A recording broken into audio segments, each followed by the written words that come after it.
Buat yang masih bertanya-tanya, akan gue kasih tahu cara kirim cerita. Tuliskan cerita kalian dan kirim ke email kita. Kalau sudah, tunggulah balasan dari kami.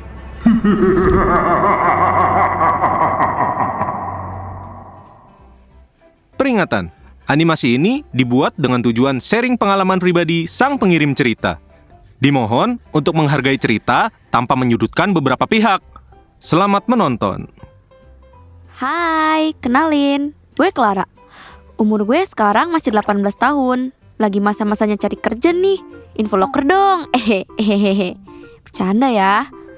Sedikit gue jelasin tentang background gue. Gue ini asli Jawa dan sempat merantau ke Kalimantan. Kisah ini berawal ketika gue masih piyik, kelas 4 SD. Saat itu bokap gue masih bagian staf asisten di perusahaan pabrik kelapa sawit yang cukup terkenal lah di daerahnya. Dan keluarga gue tinggal di perumahan yang memang disediakan oleh perusahaan, di mana perumahan itu memang berada di tengah-tengah hamparan kebun sawit. Bokap kerja di perusahaan kelapa sawit membuat kehidupan kami saat itu cukup berjalan lancar. Dan perekonomian kami bisa dibilang sangat berkecukupan lah. Gue bisa beli apa aja yang gue mau. Kalau gue minta sepeda siang, sorenya langsung dibeliin. Gue minta HP, besoknya udah ada di kasur gue. Pokoknya tuh cukup banget lah hidup gue tuh. Dan bokap gue ini seorang yang cerdas. Jadi beliau sering banget dapat bonus berkat kecerdasannya dan keuletannya dalam bekerja. Bokap gue juga orang yang tegas dan selalu mengerjakan sesuatu sesuai deadline. Best lah pokoknya. Disinilah hal buruk dimulai.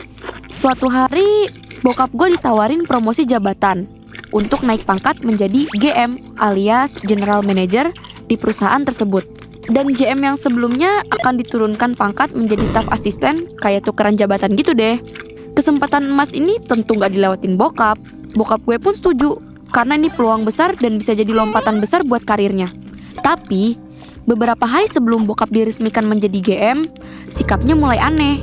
Bokap gue tiba-tiba jadi sering diem, mendadak stres, pandangannya kosong, gak ada semangat hidup. Bahkan sering semedi dan ngobrol sendiri. FYI, semedi yang dimaksud di sini beliau diem aja tanpa memikirkan dan mencemaskan kehidupan gitu ya. Kayak makan atau mandi. Kayak dia tuh kerjanya cuma duduk, pejamkan mata, sama atur nafas tanpa menghiraukan orang di sekitarnya. Gue shock liat bokap gue semedi, yang sebelumnya mana pernah beliau ngelakuin ini. Apalagi pas lagi ngomong sendiri. Dia ngobrol tuh kayak sama orang. Tapi kita sekeluarga gak ada yang lihat dia ngobrol sama siapa. Awalnya kita kira mungkin emang bokap lagi banyak tekanan karena beradaptasi dengan tanggung jawab baru. Jadinya beliau kecapean dan kita mutusin buat kasih bokap waktu istirahat dulu. Tapi ternyata salah. Bokap malah makin parah tingkahnya. Aura negatif yang dia bawa bikin gue gak nyaman di dekatnya.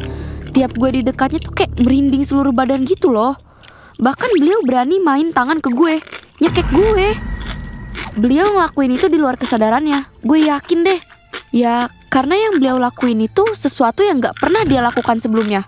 Karena kondisi bokap yang gak kunjung membaik, akhirnya keluarga gue memutuskan untuk membawa bokap pulang ke Jawa supaya bisa istirahat dan dapat pengobatan yang lebih baik di sana. Tapi perjalanan itu gak mudah, Besti. Jujur, ngajakin bokap buat balik ke Jawa itu susah banget. FYI, kita ke Jawa naik pesawat ya guys. Jadi, kita naik mobil ke bandara. Bokap sempet gak mau tuh keluar dari mobil. Dengan kondisi bokap yang kayak gitu, bokap pun gak diterima masuk pesawat karena kondisinya bener-bener gak stabil. Akhirnya kita sekeluarga coba buat ngobrol sama pihak maskapainya. Setelah negosiasi, akhirnya pihak maskapai mengizinkan bokap naik. Tapi dengan satu syarat, harus didampingi petugas khusus dari maskapainya. Dan nyokap gue harus bayar tiket tambahan untuk pendampingnya itu. Duit maning. Singkat cerita, gue udah sampai di Jawa. Selama di pesawat dan lanjut naik mobil buat sampai ke rumah pun, semua berjalan normal sih. Sampai dengan aman dan gak ada satupun yang aneh. Malam pertama di Jawa, bokap cuma semedi sepanjang malam dan gak mau makan. Keluarga udah nyoba maksa bokap buat makan, berujung makanannya diludahin. Kejadian itu berlangsung selama beberapa hari. Akhirnya nyokap manggil orang pintar di hari itu. Waktu orang pintar ini datang, dia bilang bokap gue tuh kena guna-guna dari seseorang yang iri sama bokap. Sebenarnya kita sekeluarga, gue dan nyokap gue tertuju sama satu orang. Tapi kita nggak mau langsung terburu-buru menyimpulkan sesuatu. Akhirnya bokap dibaca-bacain doa, terus disuruh minum air kelapa. Selain itu, nyokap selalu usaha ngajakin bokap buat doa bareng, keluarga gitu. Dan setelah beberapa hari, keadaan bokap berangsur-angsur membaik. Cuma kita jadi gak bisa balik ke Kalimantan lagi, karena bokap udah bener-bener gak bisa balik ke sana. Jadi kita sekeluarga mulai semuanya dari awal di Jawa. Beberapa bulan kemudian, kita sekeluarga dapat kabar kalau anak dari GM yang waktu itu sempat jadi pesaing bokap, anaknya meninggal waktu lagi mancing dan jasadnya hilang selama 3 hari di rawa. Ada kabar dari teman bokap, sebelum jasadnya ditemukan, ada seseorang yang kesurupan dan sempat bilang ke GM itu, Sudah berapa orang yang kau lukai? Kau di sini sama-sama merantau dan mencari rezeki. Jangan ganggu orang-orang. Kali ini anakmu yang kuambil. Tapi jika terus kau lanjut, aku akan ambil seluruh keluargamu. Anjay, gila, mantap gak sih? Jadi dabra ya gak sih gue? Nah, dari situlah semua orang tahu kenapa bokap bisa berakhir kayak gini. Jujur, kita sekeluarga antara percaya dan gak percaya. Dari keluarga juga gak ada yang naruh dendam sama sekali. Dan hal ini memperkuat dugaan kita bahwa apa yang terjadi adalah hasil dari persaingan yang tidak sehat di perusahaan. Sekarang bokap udah kayak biasanya, cuman bokap jadi kehilangan semuanya yang udah dibangun. Sekarang bokap gak kerja dan cuma nyokap yang nyari duit, mencari nafkah buat keluarga kami. Saran gue buat teman-teman di luar sana yang sedang merantau demi mencari nafkah, please berperilakulah sebaik mungkin. Karena setiap orang punya tujuan yang sama-sama mencari rezeki. So, buat teman-teman juga, jangan lupa perbanyak ibadah ya, supaya terhindar dari hal-hal buruk. Amin. Sampai sini akhir cerita pahit yang dialami keluarga gue. Gue pamit undur diri. Bye-bye. Menarik.